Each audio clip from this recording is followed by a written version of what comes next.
Après les coupures d'eau, sont attendues ce mois de juillet les coupures d'électricité.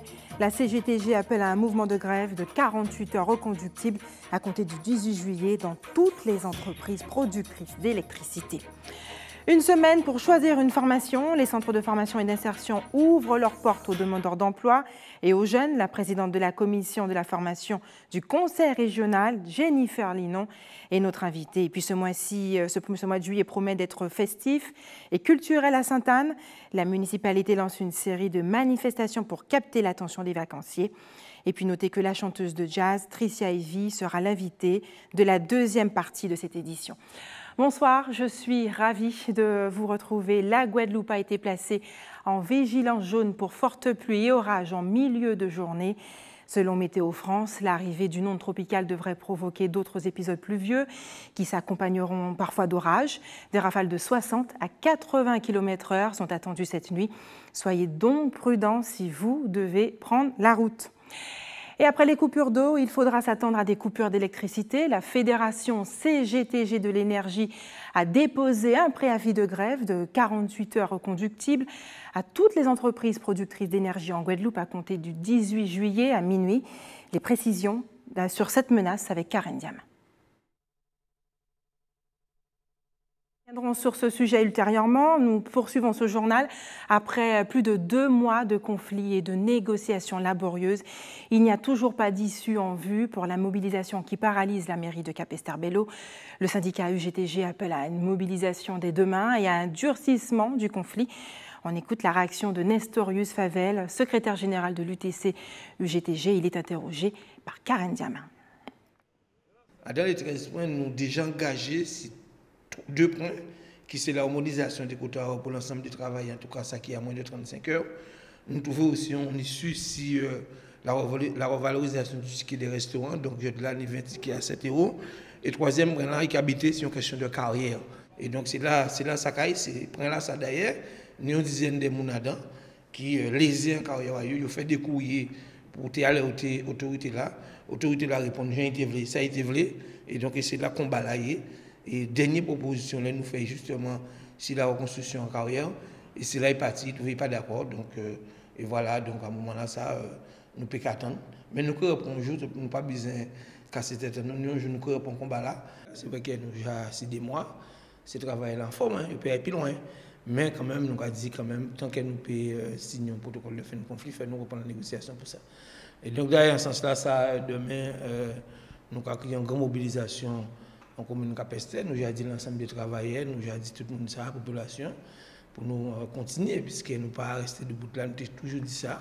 Nous allons continuer, nous, là, demain, nous allons occuper des Capesterre. Et ça, on peut dire, nous allons occuper des Capesterre. Nous allons Capesterre demain, c'est ça écrit derrière notre trac là. Le 5 juillet, nous allons Capesterre. Donc maintenant, nous allons faire un passage, mais nous allons Capesterre.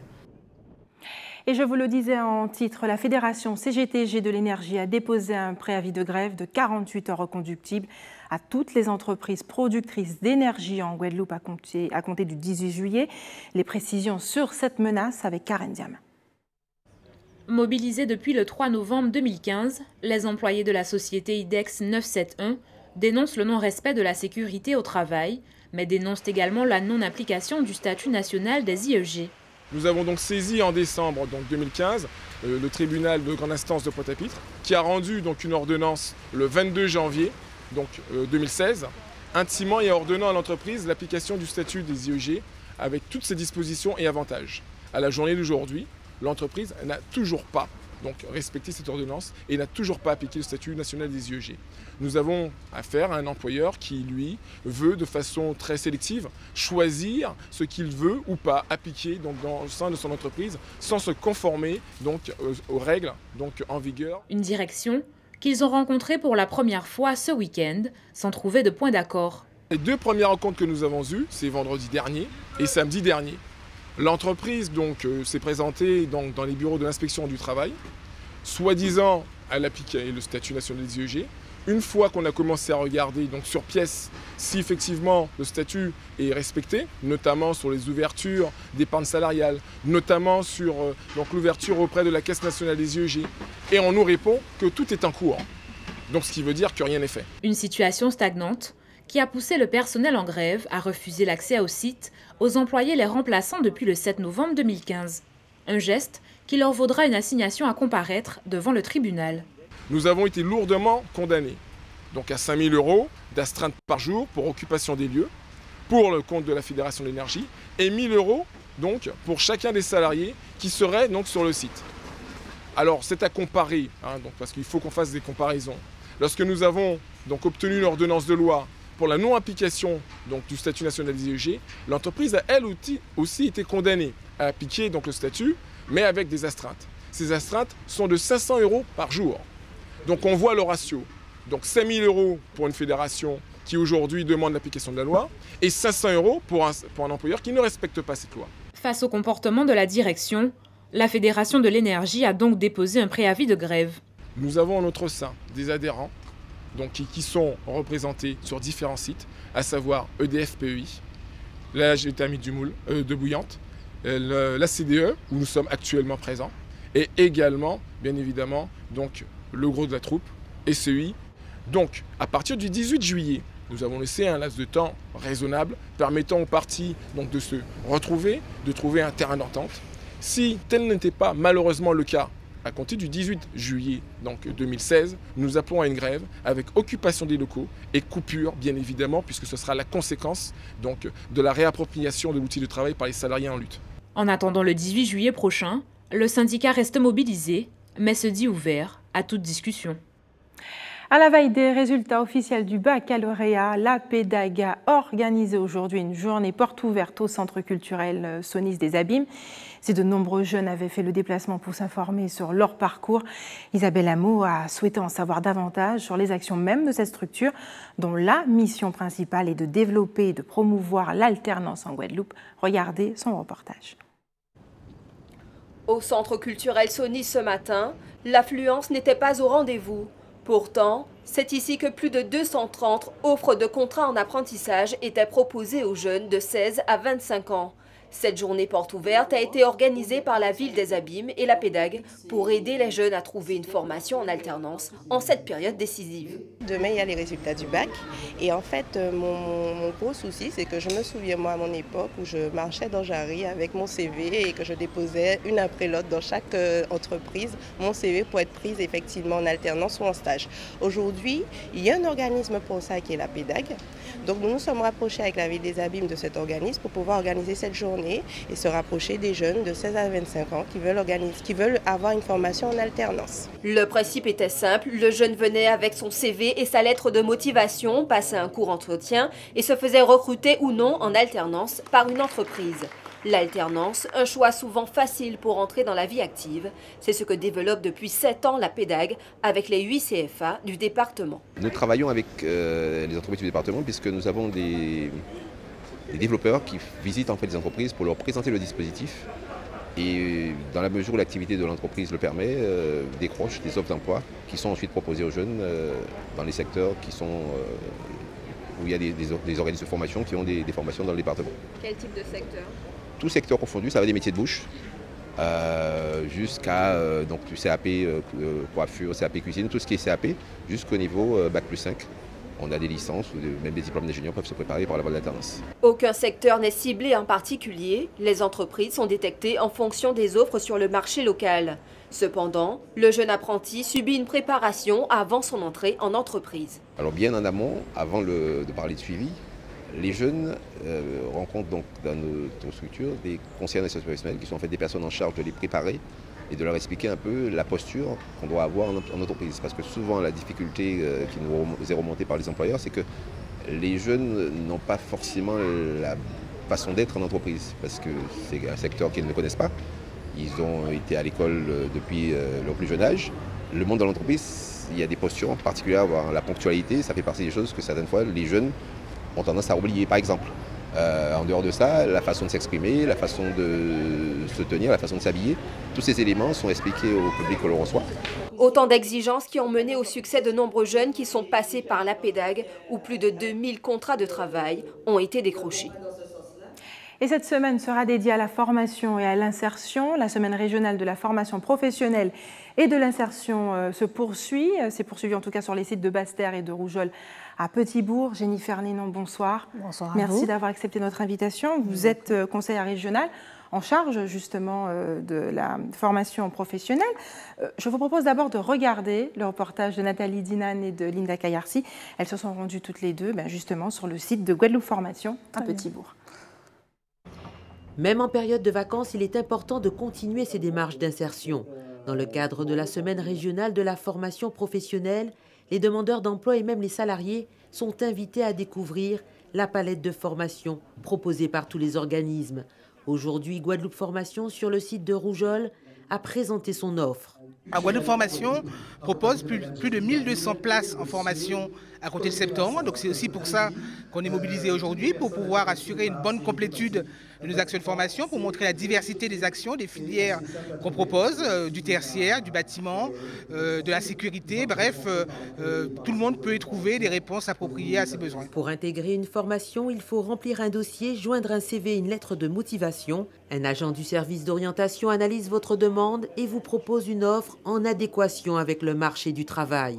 Aujourd'hui, rechercher un emploi, c'est presque devenu un métier qui exige des savoir-faire, des compétences, des savoir-être pour avoir un comportement, une approche professionnelle auprès des entreprises, pour leur donner confiance.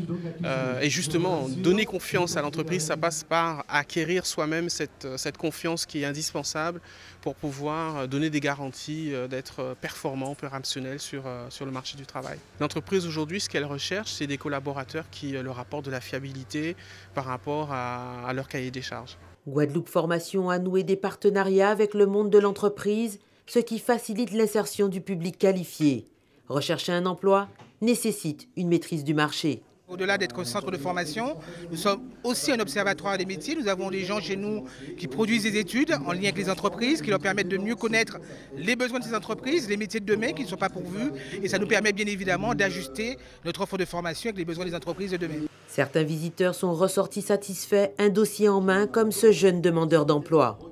J'ai eu mon bac, mais ensuite j'ai voulu retrouver un travail et comme j'en ai pas eu, donc on m'a conseillé de me rabattre ici. Et je suis allé récupérer un formulaire pour m'inscrire.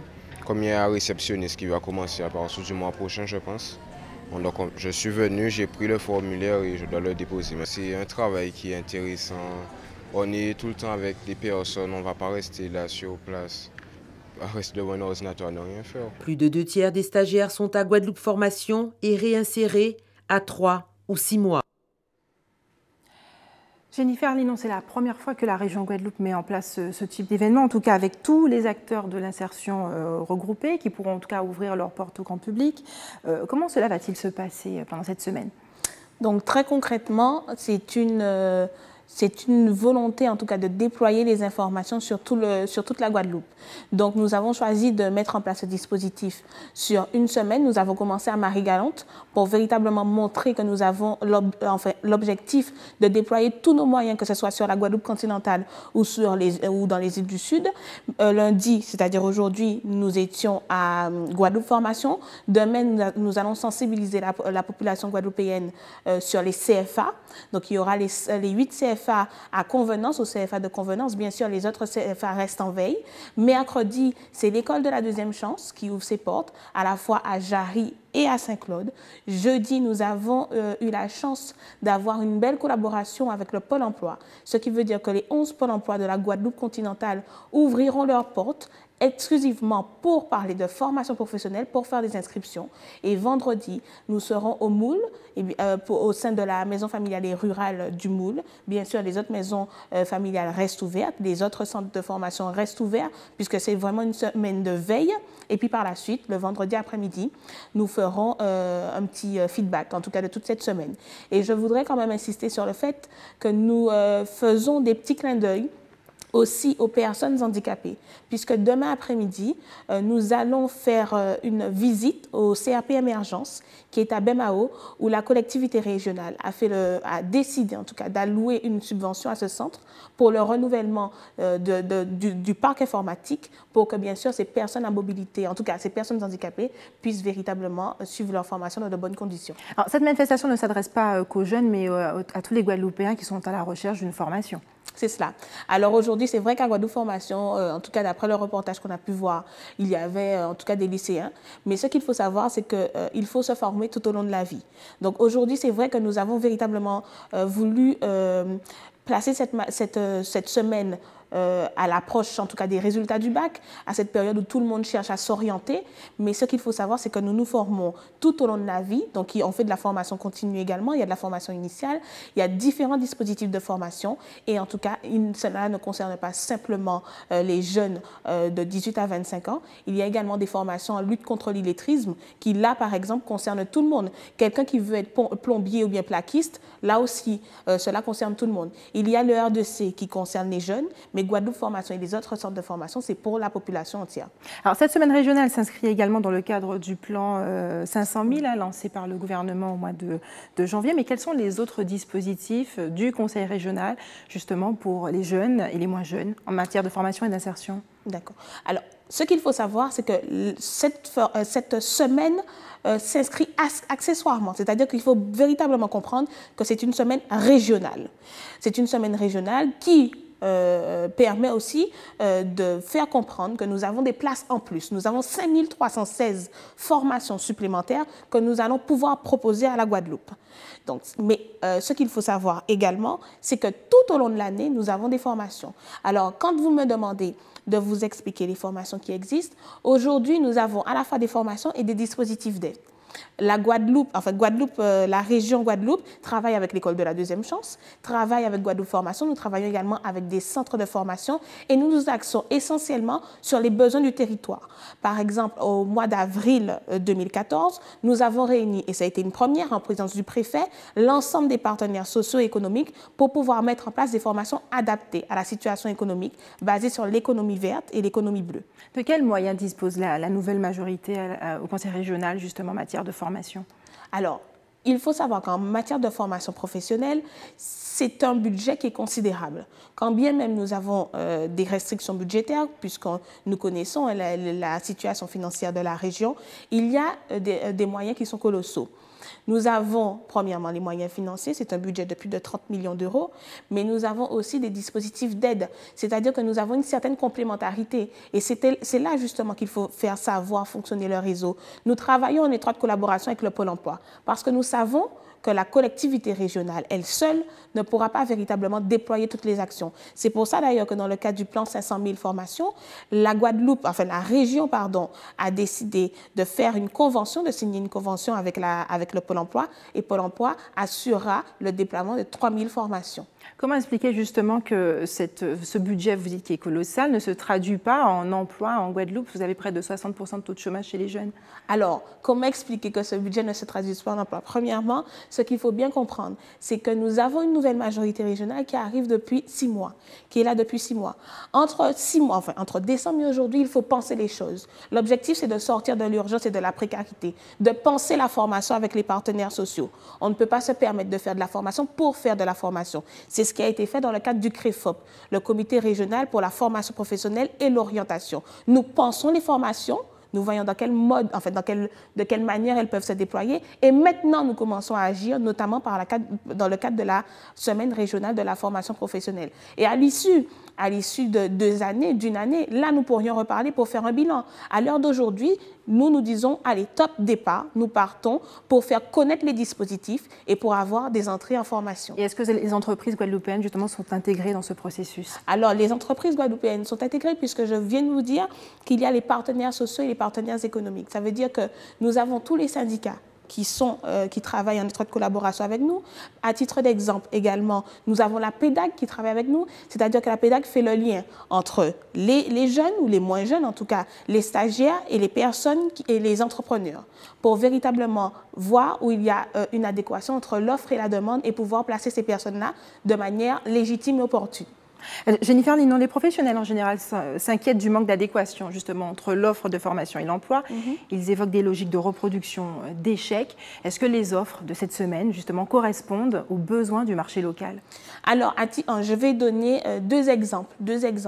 Parler premièrement de la PEDAG que je viens d'évoquer, où ce sont des offres qui ressortent justement des entreprises guadeloupéennes qui sont retranscrites pour le public. Et deuxièmement, mercredi, nous allons avoir une journée à l'école de la deuxième chance, où là, vous allez avoir un job dating. Ça veut dire que les entreprises elles-mêmes viendront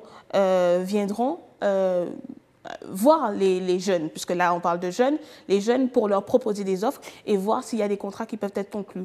Donc le travail se fait au fur et à mesure. Nous sommes à 6 mois des élections, nous avons commencé à travailler. Moi j'ai envie de vous dire, aujourd'hui nous avons une semaine de la formation professionnelle. C'est la première semaine qui est aussi vaste, qui a véritablement envie de faire connaître tous les dispositifs. Aujourd'hui les dispositifs sont peu connus et mal connus. Nous avons pour objectif en tout cas qu'à l'échéance d'une année, les dispositifs soient connus et la population soit plus formée. Jennifer Linon, merci d'avoir accepté de répondre à nos questions ce soir. Après Saint-Martin et la Martinique, vous le savez, le ministre de la Justice poursuit sa visite aux Antilles. Il est arrivé hier dans notre département. Jean-Jacques Urvoas a visité la maison d'arrêt de Basse-Terre, qui est classée en surpopulation carcérale. Il a confirmé que les travaux d'extension auront bien lieu en 2017. On écoute sa réaction face à la caméra d'Isabelle Hameau. Voilà des travaux qui vont coûter à la République 65 millions. C'est bien peu au regard de ce que vous avez apporté à la République. Et c'est beaucoup pour ce ministère qui a tellement peu d'argent et qui doit donc, avec parcimonie, choisir les cibles et l'accord, les engagements que nous travaillons. Donc vous le savez, mais je vous le confirme, que nous allons construire un bâtiment nouveau, un mur d'enceinte qui va être étendu, et ça sera un chantier d'ailleurs incroyablement compliqué, puisqu'on va tout à la fois continuer à exercer la fonction de garde et en même temps bâtir avant de détruire pour élargir. La première phase sera livrée en 2019, il y a un futur, sera livré. Et que le lancement de la seconde, ça sera en 2020. Ce n'est pas une opération immobilière, c'est bien plus que ça. C'est une opération du service public pénitentiaire. C'est pour vous donner les moyens d'exercer votre métier.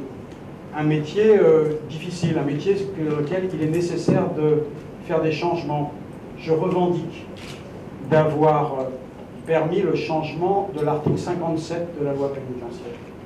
Celui qui va permettre bientôt, quand nous aurons réglé la circulaire qui prévoit l'application, de modifier le régime des fouilles dans les prisons. Parce qu'il y a trop d'objets illicites qui rentrent dans les prisons. Il y a trop d'armes artisanales. On peut tuer en prison en Guadeloupe avec une brosse à dents qu'on aura limée après l'avoir brûlée. On peut faire des frondes avec des objets artisanaux. Donc, il faut permettre que le personnel puisse exercer une activité en toute sécurité. Je présenterai au Parlement d'ici la fin du mois une stratégie immobilière pour permettre l'encellulement individuel qui est dans le code pénal depuis 1875 et qui n'a jamais été. Comment ne pas y penser quand je suis rentré tout à l'heure dans une cellule où il y avait 8 personnes. Et encore, sans doute, y en avait-il d'autres à côté où ils étaient peut-être un peu plus nombreux. Les inscriptions à l'université seront bientôt ouvertes à partir du 11 juillet. Il faudra se rendre sur le site de l'université que vous avez choisi. Une transition vers le numérique inévitable. On regarde le reportage de nos confrères d'ATV Guyane. Les inscriptions universitaires, ça commence le 11 juillet et pour cette rentrée prochaine, à l'université de Guyane, on passe au tout numérique. Pour les étudiants qui n'ont pas accès à Internet ou qui rencontrent des difficultés particulières, un accueil exceptionnel sera assuré sur le site de l'université, donc jusqu'au 26 juillet. Pour les étudiants qui procéderont à l'inscription en ligne, donc sur le site de l'université, les inscriptions seront possibles, y compris durant la période de fermeture administrative de l'université, c'est-à-dire du 26 juillet au 22 août. Une pédagogie de réussite précisément fondée sur l'usage du numérique fait partie de nos objectifs stratégiques que l'on met déjà en œuvre et que l'on va renforcer dans les années à venir. Et pour les nouveaux arrivants au sein du campus de Troubiran, ce sont des contenus pédagogiques rénovés, de nouveaux aménagements que vont découvrir les étudiants. Nous allons accueillir deux nouveaux projets immobiliers sur notre campus. Un restaurant universitaire qui devrait ouvrir à la rentrée prochaine et même si ce n'est pas un bâtiment en propre à l'université mais à notre voisin l'IFAS, un hall des sports. Sur le campus de Troubiran, l'enjeu est la création d'un bâtiment administratif, puisque avec la création de l'Université de Guyane, il a fallu mettre en place une armature administrative, aujourd'hui sans locaux dédiés. Donc ça fait partie des projets d'avenir avec une livraison prévue en 2018.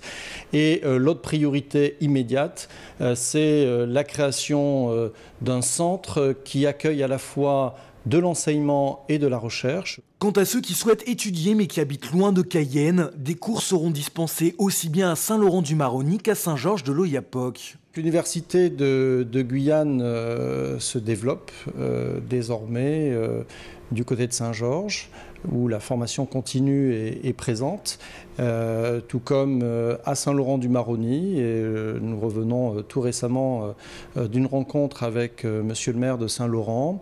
Nous allons, dès septembre prochain, avoir de nouveaux locaux dans l'ancienne école Giffard. Pour ceux qui ont déjà scellé leur avenir universitaire l'année prochaine en Guyane, ne tardez donc pas, des facilités de paiement en 3 fois sont offertes pour les premiers arrivés.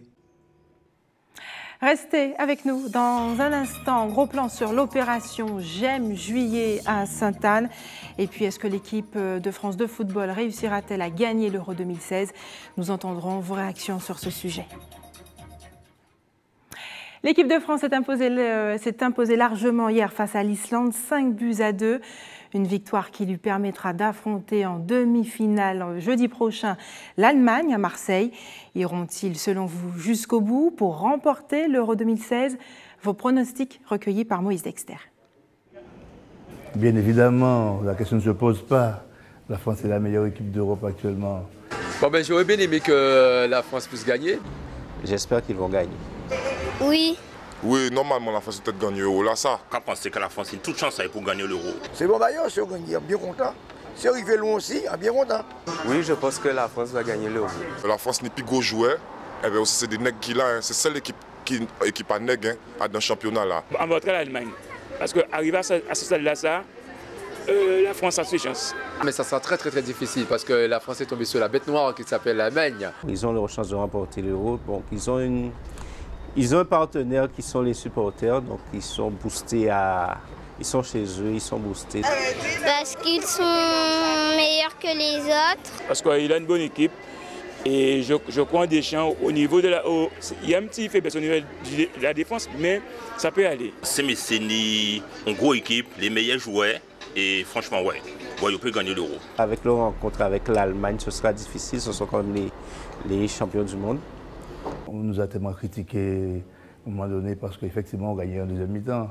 Mais ça y est, le tir a été réajusté, Evra a fait ce qu'il fallait, Deschamps a dit ce qu'il fallait, et puis voilà, nous avons avancé. Ils sont montés en puissance avec la formation qu'ils ont eue depuis le début et que Griezmann va les emmener à la victoire. Si ils ont bien organisé, ils auraient gagné. Pour contrecarrer l'Allemagne, ça sera très difficile. Mais ils ont une chance, Donc, normalement, les joueurs qui sont là, la France peut être gagner. Parce que c'est toujours nègres qui sauvent l'Europe, nègres, arabes, africains, antillais, c'est toujours qui sauvent eux. Et ces grandes vacances vont démarrer sur une note de joie et d'enthousiasme. Le Swing Jazz Festival débutera demain et ce jusqu'au 10 juillet. Et qui mieux qu'une étoile du jazz pour porter justement ce projet. Tricia Evie, bonsoir. Bonsoir. Merci d'avoir accepté notre invitation. Vous êtes la directrice artistique et marraine de ce festival. Tout d'abord, racontez-nous comment vous avez eu l'idée finalement d'emmener en Guadeloupe le festival du swing et du jazz. En fait, c'est parti d'un constat. Je suis partie en Australie assez régulièrement en tournée et c'est là que j'ai découvert le swing. Et en septembre dernier, je me suis rendu compte que le swing et le Lindy Hop, ça vient d'Harlem. C'est une musique des années 30 qui a été créée par la communauté nord-américaine. Et moi, j'ai découvert le swing en Australie. Donc inconsciemment, dans ma tête, je pensais que c'était une musique de blancs parce que c'est des blancs qui dansent, c'est des blancs qui jouent. Et quand j'ai vraiment constaté qu'en fait, voilà, c'était des Noirs et Américains qui l'avaient créé, je me suis dit, c'est quand même dommage qu'on passe totalement à côté de ça, nous, les Antillais, sachant que les Finlandais, les Suédois, les Chinois, les Japonais s'identifient à des Noirs américains et que nous, on passe un peu à côté. Et donc, je me suis dit, c'est peut-être un problème d'accessibilité. Et donc, j'ai voulu emmener cette musique et cette passion que j'ai pour le swing et le lindy hop en Guadeloupe. Et comme ça, les gens n'ont pas d'excuses, ils diront, mais non, voilà. Alors, plusieurs dates de concert sont prévues. Le 7 juillet à la salle Robert Loisan au Moule, au Ciné-Théâtre du Lamentin le 8 et à l'Auditorium de Basse-Terre le 9. Mais je crois que vous n'êtes pas venu seul. Oui, en fait, déjà, moi, j'ai voulu le faire dans plusieurs endroits, dans plusieurs communes, pour que ça soit accessible à tout le monde, parce que si j'avais fait tout au Moule, la plus belle commune, les gens auraient dit, moi j'habite à Basse-Terre, c'est trop loin. Donc voilà, j'ai fait le Moule, le Lamentin, Basse-Terre, il n'y a pas d'excuse. Et en fait, je viens, moi j'ai débuté le swing il y a très peu de temps, donc j'emmène des experts, donc j'emmène le champion du monde de Lindy Hop qui va donner des cours de danse à partir de demain, le 5 et le 6 à l'Auberge de la Vieille Tour, le matin pour les débutants de 10h à midi et de 14h à 16h pour les pros, les confirmés. Alors moi je parle de, quand je dis pros, c'est ceux qui sont déjà en train de faire du dancehall ou du hip-hop, qui dansent déjà de manière professionnelle. Et là ils vont être initiés par Joyce, qui est le champion du monde de Lindy Hop catégorie solo. Donc c'est ouvert aux gens, pas forcément en couple, hein, on vient, voilà, on vient tout seul et voilà. Et ensuite, on enchaîne avec les concerts où là, il y aura des shows de danse, un show de danse de 15 minutes qui est fait par Marie Anders. C'est un couple qui vient de Stockholm. Et ensuite, on enchaîne avec la musique et là, ce sera moi, plus un groupe australien qui arrive demain, justement. Alors, l'événement commence demain. Tricia, vous appréhendez un petit peu, parce que le jazz a trouvé son public ici chez Alors nous. là, je dirais que l'appréhension, je suis passée au-delà, parce que... Ça fait bizarre de passer du statut d'artiste à organisatrice d'événements. Oui, mais moi, ça fait un petit moment déjà que j'organise mes propres concerts. À chaque fois que je viens ici, en Guadeloupe, c'est mes parents et moi qui organisons les concerts la plupart du temps. Donc ça fait un petit moment. Mais c'est vrai qu'un festival, c'est autre chose. Je peux vous dire que j'ai eu mes moments d'angoisse. Mais maintenant, ça y est, c'est lancé, on ne peut plus reculer. Donc j'essaie de faire fonctionner le bouche à oreille parce que je me suis un peu prise assez tard pour la communication. Donc j'essaie de rassembler le plus de monde, de contacter les potentiels élèves qui pourront venir au cours de danse et faire en sorte de remplir les salles. Voilà, donc, Tricia, le swing pour vous, qu'est-ce que c'est? Comment vous pourriez définir le swing? Le swing, c'est du plaisir. Ça rebondit, c'est du bonheur, c'est en même temps une manière de rendre hommage à cette grande culture afro-américaine. Et non, c'est de la joie. On ne peut pas danser ou jouer le swing sans avoir le sourire. Donc voilà. C'était pour transmettre de la joie aux Guadeloupéens? Oui, je pense qu'on a besoin de ça en ce moment avec tout ce qui se passe dans le monde.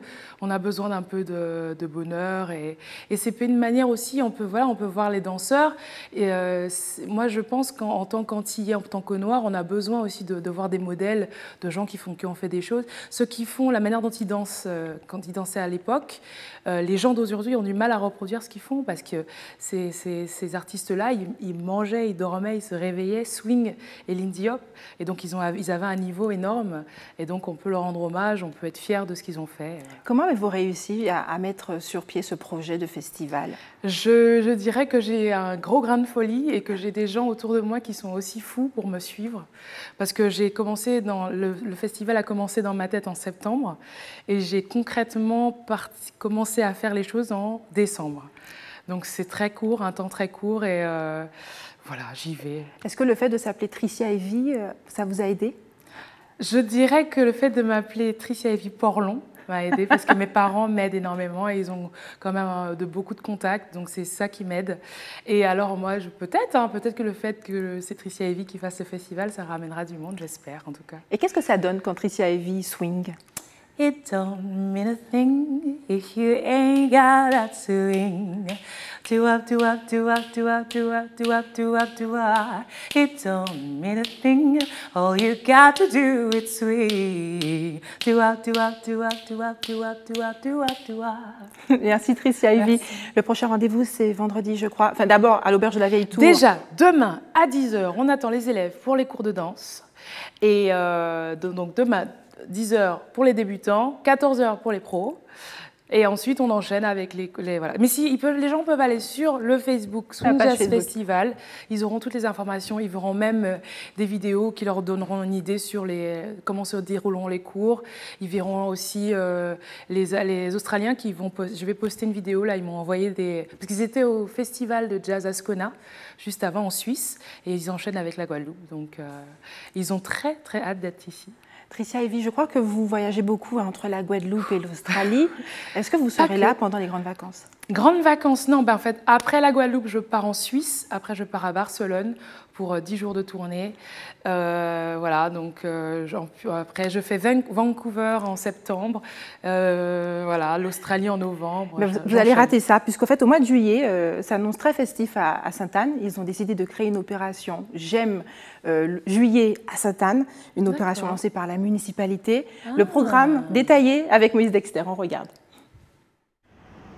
Juillet à Sainte-Anne, un concept qui a fait ses preuves et qui attire chaque année un public nombreux des 4 coins de l'archipel. Avec l'apport des associations culturelles et sportives, nous allons durant tout le mois de juillet animer le territoire de Sainte-Anne avec des temps forts, donc l'arrivée du TGVT le samedi 16 juillet, le festival du Roca du 7 au 14 juillet, une très belle exposition photo de Bernard Villus, Feu Bernard Villus, avec des photos de Bernard Villus, donc un footballeur qu'on ne présente plus.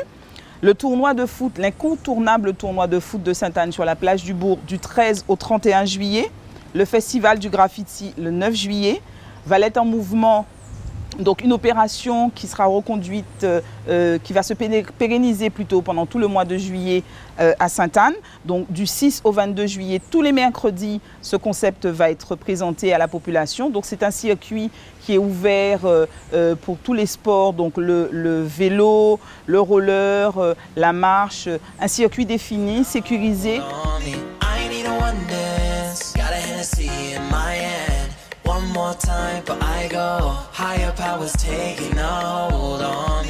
La Jimka, qui a beaucoup plu l'an dernier, a été reconduite cette année et a lieu sur la plage.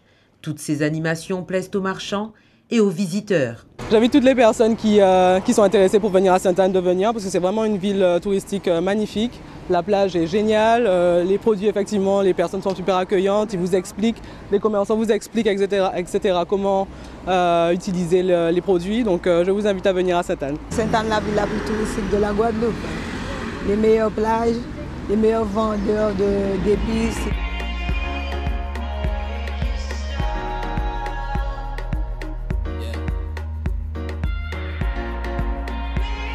Je suis revenu ici pour un peu renouer avec les racines, pour retrouver un peu les souvenirs d'enfance, pour profiter du soleil, de la plage, de la bonne humeur des gens parce qu'en France c'est un peu différent. Faire un petit peu le marché aussi, apparemment c'est aussi le soir donc on va en profiter quoi. Juillet à Sainte-Anne, demandez le programme, c'est jusqu'au 22 de ce mois. Et c'est l'heure des informations pratiques maintenant à vos stylos. Il y aura des coupures d'eau demain au Gosier-Moul et Anse-Bertrand dès 8 h du matin. Le retour à la normale est prévu mercredi en début de matinée. Et puis EDF Archipel passe aux horaires vacances jusqu'au 2 septembre. Les agences de Bergevin, Rivière-Sens et Morne-à-l'Eau seront ouvertes jusqu'à 13 h 30 et l'agence de Milénis restera accessible à tous jusqu'à 15 h 30. Et enfin, n'oubliez pas, la Guadeloupe a été placée en vigilance jaune pour fortes pluies et orages en milieu de journée. Des épisodes pluvieux sont attendus. Ils seront certainement accompagnés d'orages ainsi que des rafales de 60 à 80 km/h. Soyez prudents si vous prenez la route. C'est la fin de notre édition locale et régionale. On se retrouve dans un court instant pour le rappel des titres.